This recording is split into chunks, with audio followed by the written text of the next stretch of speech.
So again, the noble cause, whenever we talk about the noble cause, we talk about this greatness. What greatness had not floated on the ebb of that river into the mist of unknown earth, the dreams of man, the seed of commonwealths, the germs of empires. So empires, commonwealths, greatness, all refer to the noble cause or civilizing mission here. Okay, so this kind of theology again of praise to the white man, to the European man, vis-a-vis the black man. I always have to go back and admit people. Okay, I'm doing, very monotonous job by admitting people here. Okay, so great. So let me move to, well, this is again a few notes, a few phrases and statements that show or that stand for this la mission civilisatrice. I had a passion for maps. Even maps here shows this, civilizing mission because of mapping, remapping, discovering new maps. Okay, it's a kind of civilizing even the space, civilizing the design in the space in the other world. Okay, I had got a heavenly mission to civilize you. So very, very straightforward. I mean, statements that show civilizing mission. I had got a heavenly mission to civilize you, noble cause. Okay, these are just few statements that also stand for that. So now we understand very clearly, plainly, that civilizing mission has been premised on civilizing. Okay, that's what it purports to be, that's what it pretends to be, that's how it justified itself to be therefore. But killing instead was intended. All right, so look at this passage again here. Get him hanged, get him hanged. Why not? Anything can be done in this country. That's what I say. Nobody here, you understand, here can endanger your position. Look at this guy, how he transforms. This transforms Africa into a jungle where every evil is possible in full freedom. No sanctions, no rules, no law. This is my statement here, and this is a quote from the novel. The quote is in blue and my statement is in black, just a comment on that. Okay, so again, you see the fracture of civilizing mission as an intention. Civilizing was just a lie, but the intention was to kill. And they made it clear in the novel here. A passage, get him hanged. So a civilizing person or a colonizer who is supposed to be civilizing, humanizing, and instructing and protecting is hanging people. Why not? Anything can be done in this country. That's what I say. So did you guys run away from Europe because of the law, of the jail, of prison, and to come into this jungle? Okay, because you're free. Even if you're evil, you're free.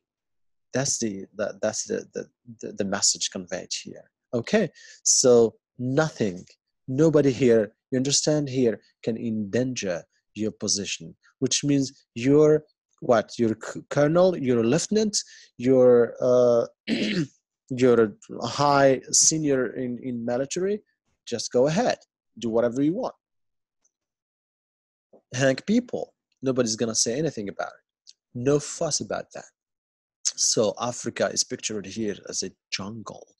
There's no law, no rules, no sanctions, and it's full freedom. And this is one of the misconceptions of Europeans, of course, how they see freedom. And freedom, is this freedom for you?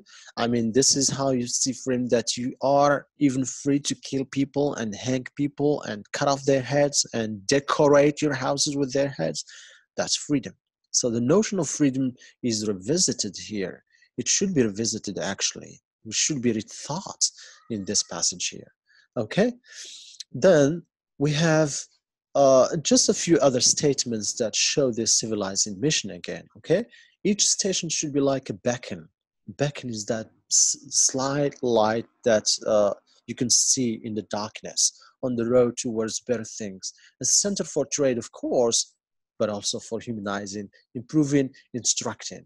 So there is humanizing, of course. I mean, well, people talk about humanizing, improving, instructing, But basically, it's a center for trade.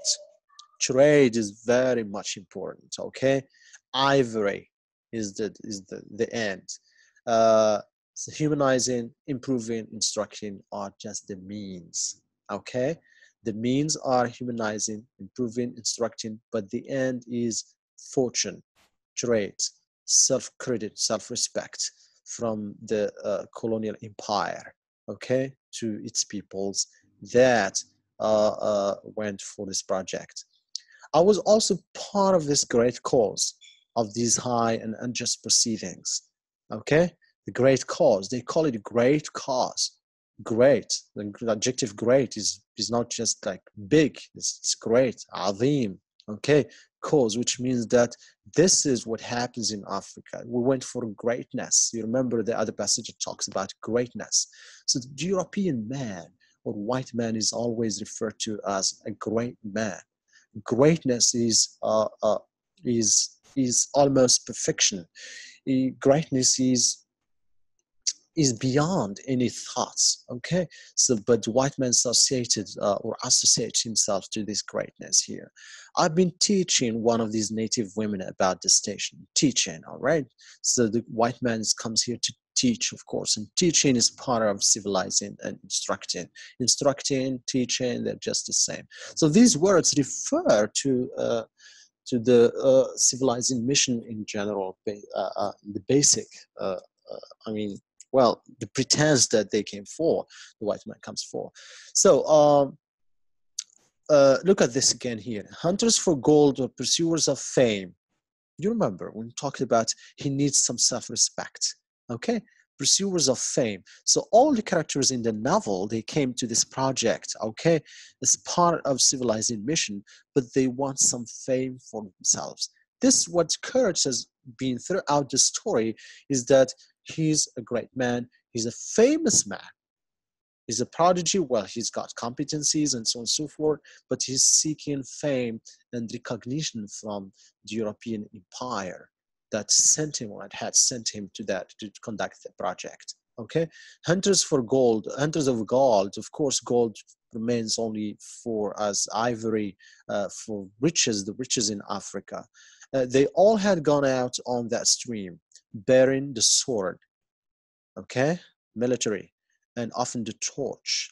This stands for light, okay, enlightening in the darkness, messengers of the might within the land, bearers of a spark, again, light for the sacred fire. Okay, so in different passages we encounter lexical items that stand for enlightenment. Whenever we talk about enlightenment, we talk about civilization, civilizing mission. Okay, so through what is called civilizing mission, the empire is engaged into the construction of ruthless and evil agents, criminals, cruel hunters, monsters. The process applies to. So I want you to understand here, what I want you to understand here again, my dear students, is this part of this notion of violence, okay? So Said talked about that, the part of violence, and Fanon talked about the relationship of between the colonizer and colonized, a relationship that is based on violence and trauma. So my statement here is, through what is called civilizing mission, the empire is engaged into construction of ruthless and evil agents, criminals, cruel hunters, monsters. So now, if you think back about Kurtz, about the other characters, okay, you believe or you see this in mind, you have this in mind, okay? How? Let me admit somebody again. How? It's just, in the end of the story, Kurtz, as Marlowe said, is worth pitying. So he becomes just like a very simple character whose end was very tragic in the story. So this tragedy, before we talk about this tragedy, of course, we talk about how this man just became like a monster in the novel. So when we think about that passage where we find him using the heads that he cut off, that he had cut off, of the natives that he had cut off, and used them to decorate his house, we think and we perceive and we believe, or we come to the perception of how much, not just damage, but how much cruelty this this character of Kurtz holds in the story. Okay, but the idea is that this is the outcome of the civilizing mission. La mission civilisatrice contributed and contributes to what? To the construction of evil people. Okay, so the range of characters that are used in the story to kill, to beat, to flog, to punish, become agents of evil. They're criminals, they're cruel hunters, they're monsters. Okay, so created by what? By this enterprise that we call civilizing mission. So la mission civilisatrice is a kind of institution, is some sort of institution that contributed to the shaping, the production and generation of bizarre people, people of evil, okay? People that are ruthless. All they do is just evil. Excuse me. So this process applies to not just the colonizer himself, Kurtz, the natives first, okay? And here I want you to pay a very good attention. To follow this, just this point here is the natives and the colonized, of course, become also monsters and criminals and cruel hunters and so on and so forth. Okay, but we're gonna see that very significantly in Saeed's, in the character of Saeed, Mustafa Saeed, in Season of Migration to the North. Okay, so this is how we can probably link between the two novels, and I want you to do that later. We're gonna do that later. We're gonna try to find links between the two novels. Okay, so evils are created from the natives. Okay, and if you remember, even the let me go back to that passage of the Danish friend of Marlowe, who was seeking self-respect, and he hit mercilessly that native guy, and he was, I think, the head of the tribe, and then one of his sons of that head of the tribe came later and just stabbed the Danish, the white man. So he's he had tragic end himself. So my point here is that remember this guy, or this native black man who stabbed the white man. So he becomes a monster as well, okay? He becomes a cannibalistic and animal, although it's resistance, of course, but in the composite of human nature or human being, we see him as a cruel agent, very simply, a cruel man, okay? Because he stabbed that person, the white man. Whoever he stabbed, we don't care now, okay? But my point is that the whole civilizing mission is an enterprise. The civilizing mission becomes an institution in which, okay, or from which emerge not the whole man, that what Fanon calls for, all right? Just like men of no morals, of no ethics, monsters, and because, of course, psychological trauma inflicted or they had from the damage inflicted on them. Okay, so, and this process of generating, producing criminals as well applies to Kurtz himself. Okay, because he becomes a greedy man, a monster, a killer in the novel. Okay, and the colonialism is reversed here very simply. Why? Because he was supposed to be the enlightening, excuse me, he was supposed to be the enlightening, the civilizing, humanizing agent, and becomes a killer. So colonialism very simply is reversed. Okay, so these passages stand for the failure of civilizing mission, hence the failure of the white man, hence the failure of humanity and the human cause. which is one way to see Conrad's novel is critical of colonial encroachment. We may be apologetic to Conrad by bringing to the fore his disappointment, dissatisfaction, and disapproval of imperialism and colonialism, of course, through this failure of the civilizing mission here. Okay, so Marlowe confesses, we're closing to the end. Marlowe confesses there was an air of plotting about that station, but nothing came of it, of course. It was as unreal as everything else, as the philanthropic pretense of the whole concern, as their talk, as their government, as their show of work. The only real feeling was a desire to get appointed to a trading post where ivory was to be had, so that they could earn percentages. This is very important again. This is very, if we ever are apologetic of this novel, I mean, we like it, we take the positive point, is just because of these passages, or such passages actually, all right?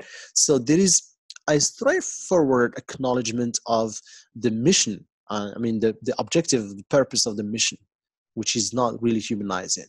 So there was an air of plotting. So whenever we talk about plotting, we talk about conspiracy theory. Okay, so we do conspire to come and colonize. What we do pretend that we're civilizing, but actually we're just colonizing. Okay, so about the station, but nothing came of it, which means that the progress that the civilizers came to talk about, there is no progress going on. Okay, it's a futile project in the first place.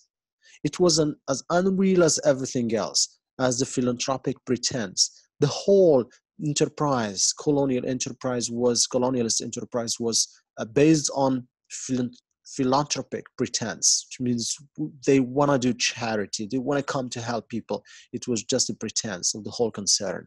As they talk is a pretense, as their government is a pretense, as their show of work. The only real feeling was a desire to get appointed to a trading post.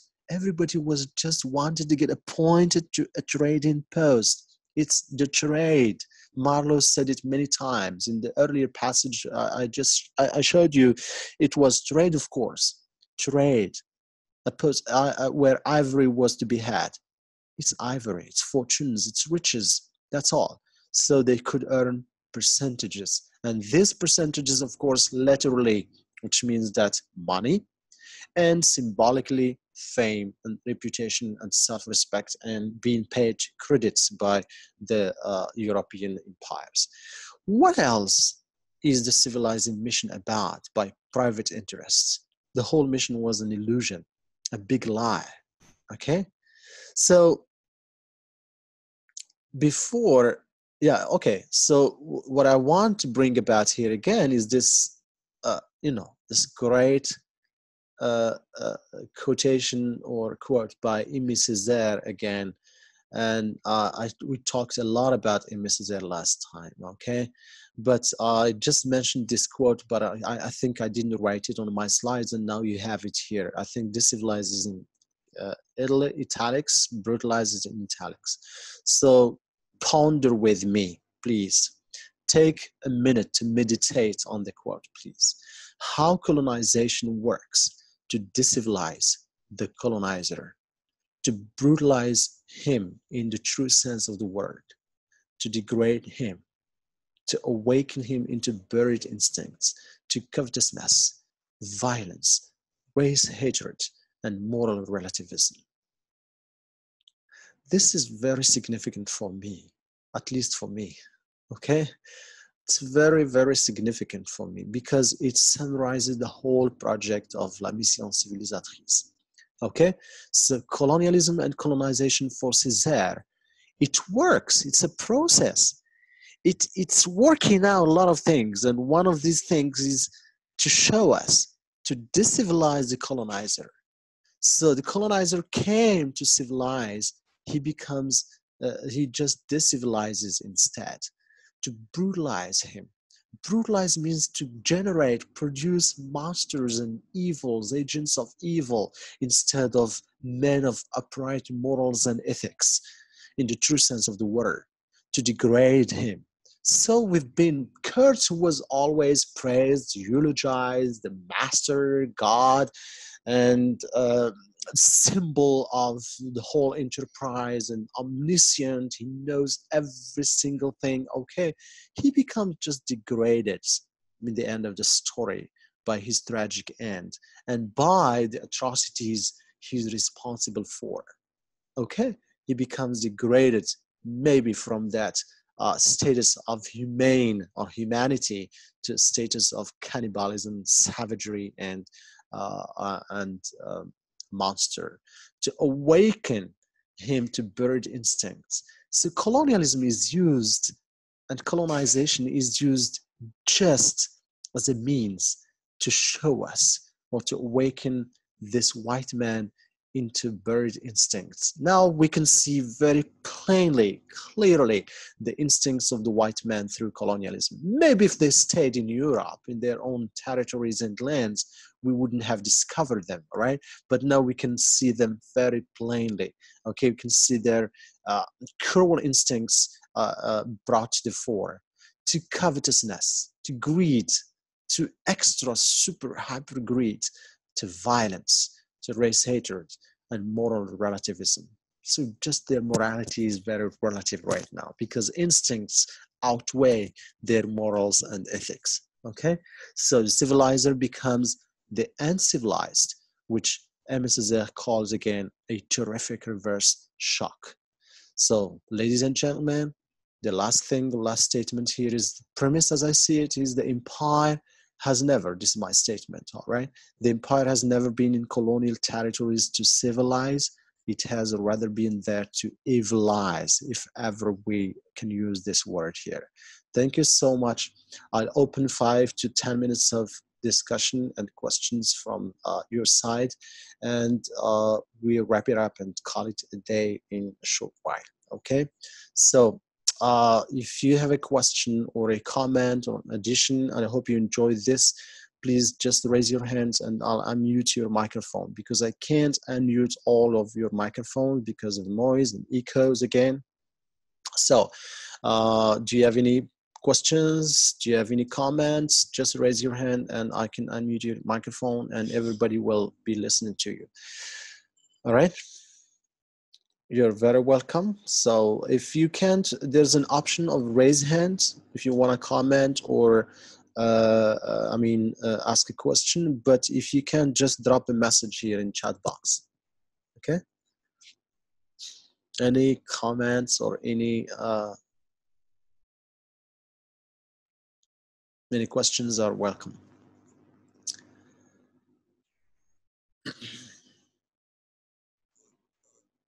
Mm-hmm. Thank you so much. I know everything probably is clear today. Okay, it's good. But I mean, just good. So I don't see any comments or questions here. So 1 more minute. If you have a question, thank you, Yassine Jamal. Thank you. Listen, guys, you don't have to thank me, okay? This is my responsibility. This is part of my job, actually, in these hard times. So thank you. I just hope you enjoy this. I hope you got something out of it today, okay? I hope you have this idea now of how to link between theory and analysis, okay? We try to contextualize the passages of different passages in the light of some theorizations or some statements of Edward Said and Fanon and Césaire, okay?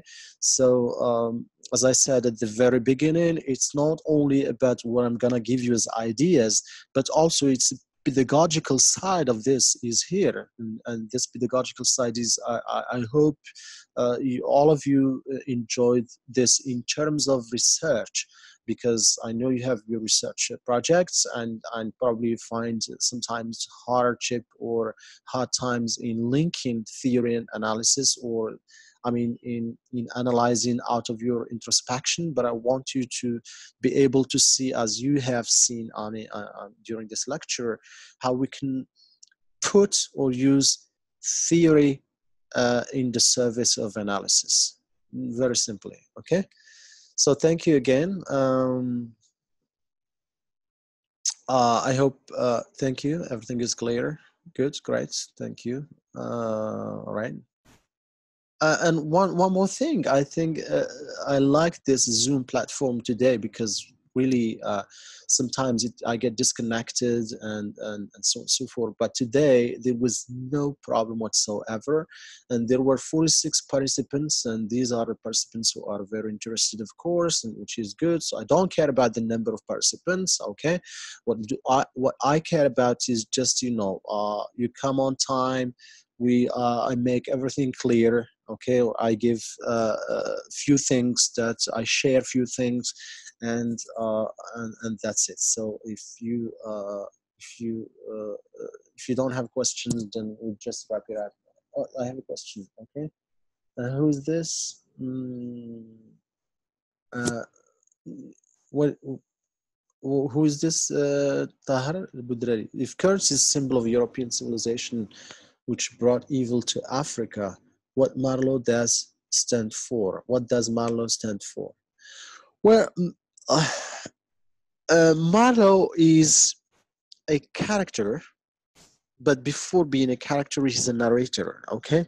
So this narrator stands, remains till the end of the story, and Kurds died at the end of the story. So we should pin these two guys together and say that Marlowe is here just to bring us the story, okay?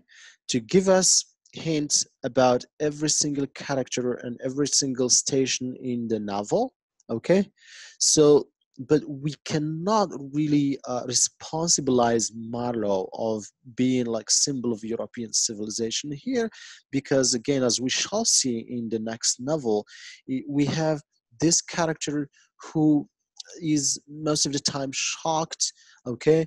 There is this technique, as I said last time, delayed understanding. He himself does not understand a lot of things until he discovers them, until he meets other characters to talk to him about them. Marlowe is a kind of course, he's character in the novel. He's part of the white man. He's Polish and British. Of course, yeah, that's true. But he's used and employed here as a narrator who is somehow not, I'm not going to say objective, but he's not as bad as Kurtz.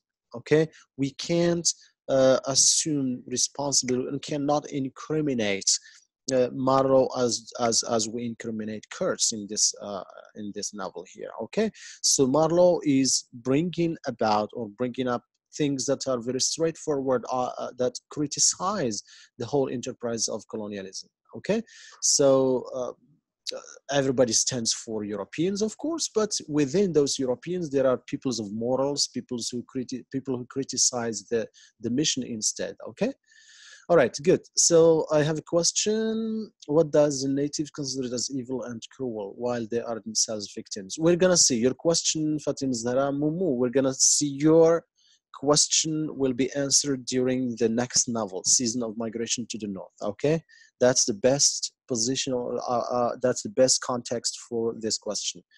Shema, can I speak? Yes, please. Let me unmute your microphone.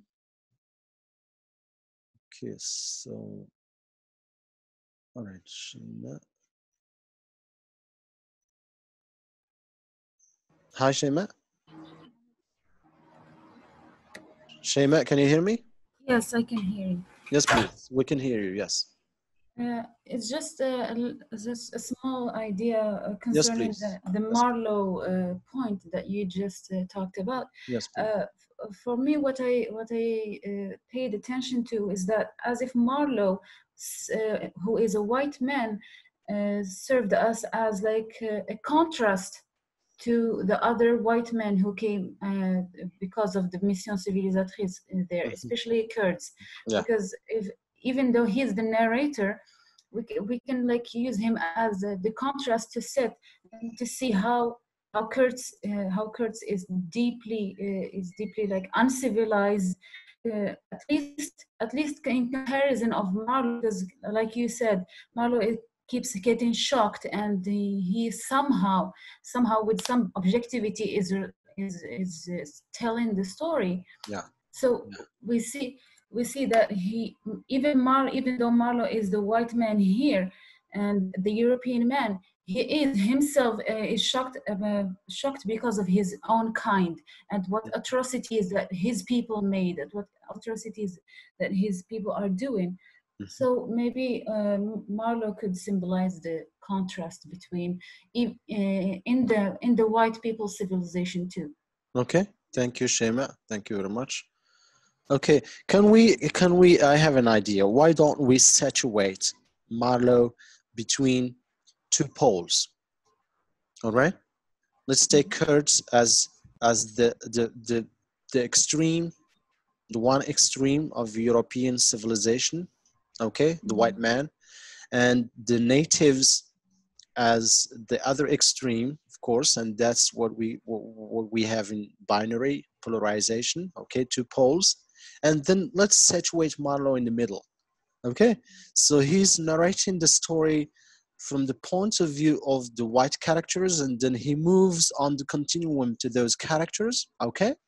And sometimes he's with them, and he relates the story from what he sees, the atrocities and the killings he witnesses, and then he moves around along the continuum towards the natives, and then he comes back to the middle to give us a lot of details about whatever happened. So let's situate Marlowe just in the middle of the continuum and say, well, I'm not talking a hybridity again, okay? I'm just saying situate. Let's situate Marlowe in the middle of the continuum, okay? He's subjective and objective. He's a narrator. Sometimes he's detached narrator, okay, objective. Sometimes he's participating in the actions while he's talking about his steamboat and so on and so forth. Let's put him instead of I'm addressing Shema here, instead of saying a extreme contrast, okay, let's situate him in the middle. All right. Yeah. So Yes. it would be, I mean, it would be a little bit too daring to say just he's a contrast of Kurtz. Okay. I Yes. hope you got the point. All Yes. right. Yes. Thank you, Shema. All right. If you have any more questions or comments, you're welcome. I have a question. Who? Abdulaziz bin Abid. Yes, Abdulaziz bin Abid. Where is Abdulaziz? Shema, can you mute your microphone, please? Okay, he's here. No, I can't unmute you. There must be a problem with your microphone. There must be a problem with your microphone here.